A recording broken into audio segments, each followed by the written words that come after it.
Notre commission est donc saisie pour avis sur l'article 7 du PLFRSS qui prévoit le report de l'âge légal de départ à la retraite de 64 ans, à 64 ans. Cet examen est l'occasion pour nous de réitérer la position du Rassemblement national sur cette réforme de régression sociale qui pose un paradoxe déroutant.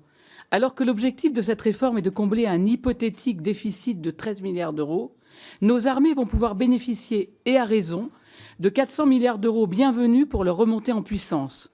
Autant dire que l'économie visée sur le dos des Français est une goutte d'eau au regard de la rehausse du budget de nos armées.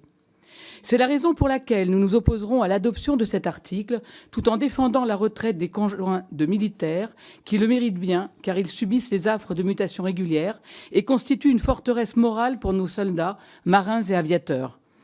Le relèvement de l'âge légal de départ à la retraite à 64 ans et l'accélération du calendrier de relèvement de la durée d'assurance prévue par la réforme Touraine de 2014 finissent par réduire à peau de chagrin les acquis sociaux.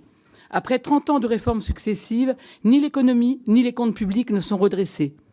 À l'inverse, le Rassemblement national propose un projet réaliste et juste au service des Français, des civils, des industriels et des militaires, avec comme principale clé l'avancement de l'âge légal de départ à la retraite pour ceux qui ont commencé à travailler tôt.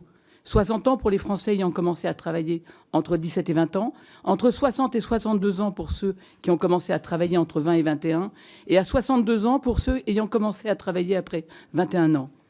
Ceci sans oublier que pour notre outil de défense, il est avant tout impérieux de retrouver le dynamisme d'une industrie relocalisée, performante et créatrice de richesses nationales. La retraite, c'est donc avant tout un choix de société que vous remettez en cause par cette réforme. Pour réparer l'injustice du gouvernement et la complicité tacite de certains groupes d'opposition, les députés du Rassemblement national continueront à défendre les Français et bien sûr nos armées en nous opposant de toutes nos forces à cette réforme. Je vous remercie.